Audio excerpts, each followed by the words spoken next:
Hello बच्चों, मैं हूँ रीता पंडा और मेरे चैनल हिंदी कक्षा में आप सबका बहुत स्वागत है। बच्चों, हम पढ़ रहे हैं आपकी हिंदी पाठ्य पुस्तक वसंत भाग 2 का पहला पाठ हम पंछी उन्मुक्त गगन के। और आज की इस हिंदी कक्षा में हम करने जा रहे हैं पाठ से संबंधित अतिरिक्त प्रश्नोत्तर, यानी कि इस पाठ से रिलेटेड एक्स्ट्रा क्वेश्चन आंसर। तो इस वीडियो में मैंने इस कविता से रिलेटेड हर एक क्वेश्चन को कवर करने की कोशिश की है। तो आप इस वीडियो को बड़े ही ध्यान से और शुरू से अंत तक पूरा ज़रूर देखिएगा। मुझे पूरा विश्वास है कि इस वीडियो से आपकी बहुत हेल्प होगी और आपके एग्ज़ाम के लिए भी बहुत अच्छी तैयारी हो जाएगी। बच्चों, प्रीवियस वीडियोस में इस चैप्टर के दूसरे महत्वपूर्ण विषयों के बारे में मैं आप सभी को विस्तार से पढ़ा चुकी हूँ, जिनके लिंक इस वीडियो के डिस्क्रिप्शन बॉक्स में भी आपको मिल जाएंगे। उन वीडियोस को एक बार ज़रूर देख लीजिएगा और मेरी सारी वीडियोस और उनके नोटिफिकेशन आपको टाइम टू टाइम मिलते रहें, इसके लिए चैनल को सब्सक्राइब और बेल आइकन के बटन को प्रेस ज़रूर कर लीजिए। तो बच्चों, आइए जल्दी से शुरू करते हैं अपनी आज की हिंदी कक्षा। प्रश्न 1, हम पंछी उन्मुक्त गगन के, इस पाठ के रचयिता कौन है? उत्तर, इस पाठ के रचयिता शिवमंगल सिंह सुमन जी हैं। प्रश्न 2, हम पंछी उन्मुक्त गगन के, इस पंक्ति में पक्षी क्या कहना चाहते हैं? उत्तर, इस पंक्ति के माध्यम से पक्षी यह कहना चाहते हैं कि वे खुले और बंधन मुक्त आकाश के पक्षी हैं और इस खुले आकाश में बिना किसी बंधन के उड़ान भरना ही उनका जीवन है।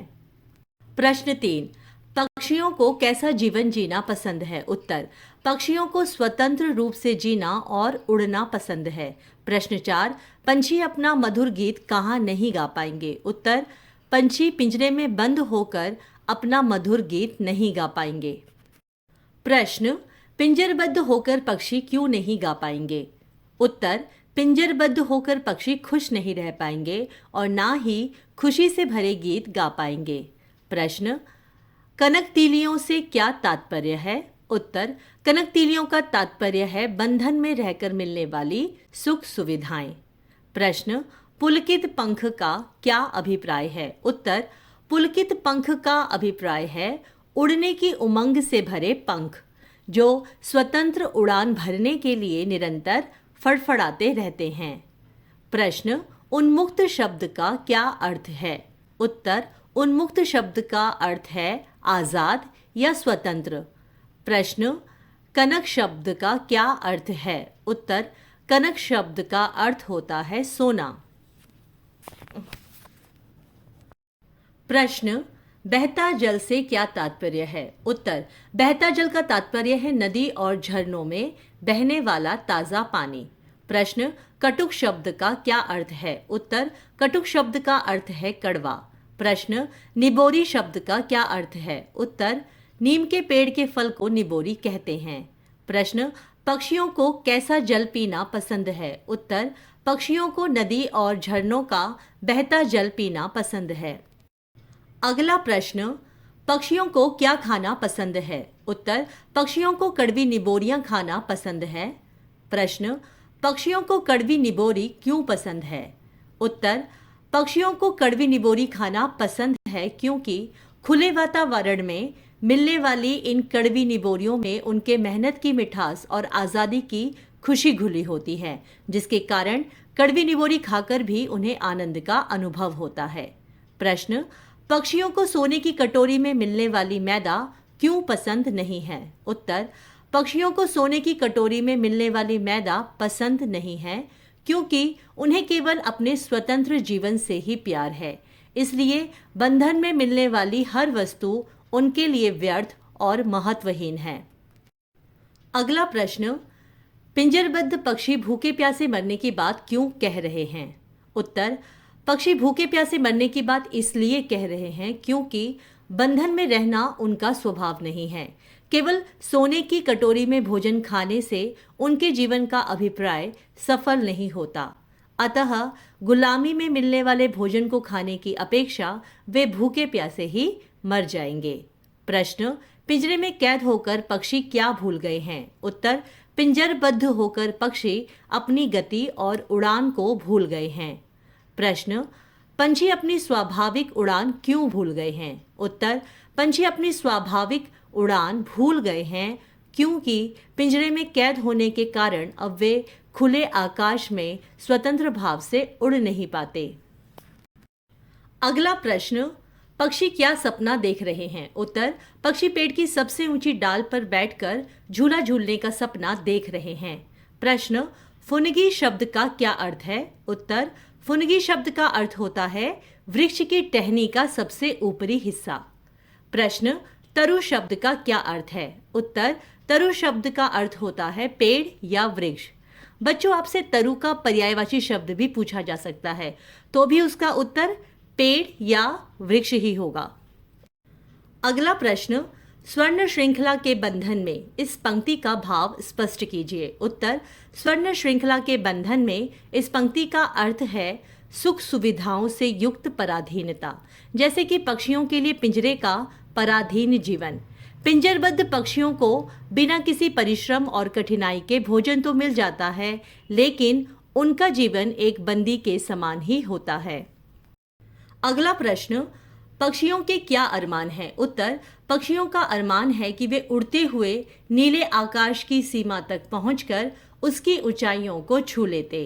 प्रश्न, अरमान शब्द का पर्यायवाची शब्द लिखिए। उत्तर, अरमान शब्द का पर्यायवाची शब्द इच्छा, चाह, अभिलाषा। प्रश्न, लाल किरण सी चोंच का क्या अभिप्राय है? उत्तर, लाल किरण सी चोंच का अभिप्राय है सूर्य की किरणों के समान लाल चोंच। प्रश्न, अनार के दाने किसे कहा गया है? उत्तर, कविता में आसमान के तारों को अनार के दाने कहा गया है। अगला प्रश्न, होड़ा होड़ी शब्द का क्या अर्थ है? उत्तर, होड़ा होड़ी का अर्थ है एक दूसरे से आगे निकलने की इच्छा या प्रयास। प्रश्न, सीमाहीन शब्द का क्या अर्थ है? उत्तर, सीमाहीन शब्द का अर्थ है जिसकी सीमा का कोई अंत ना हो, अर्थात जो असीमित हो। प्रश्न, क्षितिज का क्या अर्थ होता है? उत्तर, क्षितिज का अर्थ होता है वह स्थान जहां धरती और आकाश आपस में मिलते हुए प्रतीत होते हैं। प्रश्न, पक्षी किसके साथ प्रतिस्पर्धा करना चाहते हैं? उत्तर, पक्षी सीमाहीन क्षितिज के साथ प्रतिस्पर्धा करना चाहते हैं। अगला प्रश्न, तनती सांसों की डोरी का क्या अर्थ है? उत्तर, तनती सांसों की डोरी का अर्थ है सांसों का रुक जाना। प्रश्न, पक्षियों के मन में क्षितिज मिलन की चाह क्यों है? उत्तर, पक्षियों के मन में क्षितिज मिलन की चाह है क्योंकि पहला, वे स्वतंत्र रूप से लंबी उड़ान भरना चाहते हैं, और दूसरा, वे क्षितिज को अपने लक्ष्य के रूप में देखते हैं और उसे पाना चाहते हैं। यह आकाश के प्रति उनके प्रेम व लगाव को दर्शाता है। प्रश्न, नीड़ किसे कहते हैं? उत्तर, पक्षियों के घोंसले को नीड़ कहते हैं। अगला प्रश्न, आश्रय का क्या अर्थ होता है? उत्तर, आश्रय का अर्थ होता है सहारा या ठिकाना।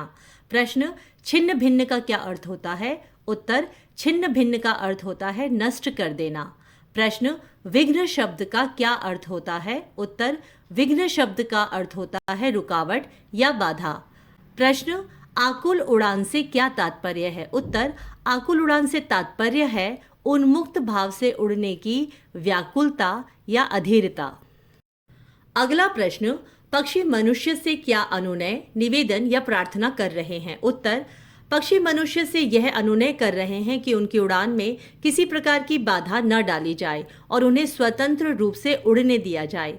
प्रश्न, अपनी निर्विघ्न उड़ान के लिए पक्षी क्या क्या खोने को तैयार हैं? उत्तर, अपनी निर्विघ्न उड़ान के लिए पक्षी स्वयं को सुरक्षा देने वाले व आश्रय देने वाले पेड़ों व उनकी टहनियों पर बने अपने घोंसलों को भी खोने को तैयार हैं। प्रश्न, पंछियों को सोने का पिंजरा भी क्यों नहीं भाता? उत्तर, पंछियों को सोने का पिंजरा भी नहीं भाता क्योंकि उन्हें कोई बंधन स्वीकार नहीं। बंधन में रहकर उनकी स्वतंत्रता छीन जाती है जो उनके लिए कष्टदायक है। अगला प्रश्न, पुलकित पंख टूट जाएंगे, इस पंक्ति का क्या अर्थ है? उत्तर, इस पंक्ति का अर्थ यह है कि खुले आकाश में विचरण करने वाले पंछी जब पिंजरबद्ध हो जाते हैं तब इस बंधन से मुक्त होने की इच्छा या प्रयास में उमंग से भरे उनके कोमल पंख पिंजरे की सख्त तीलियों से टकरा टकरा कर टूट जाएंगे। प्रश्न, प्रस्तुत कविता के माध्यम से कवि ने किसके महत्व का प्रतिपादन किया है? उत्तर, प्रस्तुत कविता के माध्यम से कवि ने स्वतंत्रता के महत्व का प्रतिपादन किया है। प्रश्न, इस कविता का कोई अन्य शीर्षक लिखिए। उत्तर, शीर्षक पिंजरबद्ध अथवा पंछी की चाह या अभिलाषा। अगला प्रश्न, इस कविता का उद्देश्य क्या है? उत्तर, मेरे अनुसार इस कविता के दो मुख्य उद्देश्य हैं। पहला, इस कविता के माध्यम से कवि पिंजरबद्ध पक्षियों के कष्ट, उनकी विवशता और असमर्थता आदि का मार्मिक वर्णन करते हुए स्वतंत्र जीवन के मूल्य और महत्व को बताना चाहते हैं। दूसरा, कवि हम सभी को यह संदेश देना चाहते हैं कि संसार में हर एक प्राणी के लिए उनकी आज़ादी ही सबसे प्यारी, मूल्यवान और सर्वोपरि है, चाहे वे पशु पक्षी ही क्यों ना हो। इसीलिए हमारा यह कर्तव्य है कि हम मनुष्य न केवल अपनी बल्कि संसार के हर जीव जंतु की स्वतंत्रता का आदर करें व उसकी रक्षा करें और लालच या स्वार्थवश उसमें किसी तरह की कोई रुकावट या बाधा पैदा ना करें। अगला प्रश्न, निम्नलिखित विषय पर अनुच्छेद लिखिए। पराधीन सपने हूँ, सुख नाही। बच्चों, इस अनुच्छेद का लिंक आपको इस वीडियो के डिस्क्रिप्शन बॉक्स में मिल जाएगा, आप वहां से हेल्प ले सकते हैं। तो ये थे इस पार्ट के सारे एक्स्ट्रा क्वेश्चन आंसर और इसी के साथ हमारा ये पार्ट पूरी तरह से कंप्लीट हो गया है। बच्चों, मुझे पूरा विश्वास है कि मेरी ये वीडियो आपके एग्जाम की तैयारी के लिए बहुत हेल्पफुल होगी। नेक्स्ट वीडियो में हम शुरू करेंगे अगला पार्ट, दादी माँ। बच्चों, आपको ये वीडियो कैसी लगी कमेंट करके मुझे ज़रूर बताइएगा और अगर आपका कोई प्रश्न हो तो आप उन्हें भी मुझसे शेयर कर सकते हैं। चैनल को सब्सक्राइब और बेल आइकन के बटन को प्रेस ज़रूर कर लीजिए, जिससे मेरी हर नई वीडियोस के नोटिफिकेशन आपको टाइम टू टाइम मिलते रहें। और साथ ही इस वीडियो को लाइक करना और अपने दोस्तों के साथ शेयर करना बिल्कुल मत भूलिएगा। तो मिलते हैं अगली वीडियो में। आप सब इसी तरह खुश रहिए, स्वस्थ रहिए और हिंदी पढ़ते रहिए। धन्यवाद।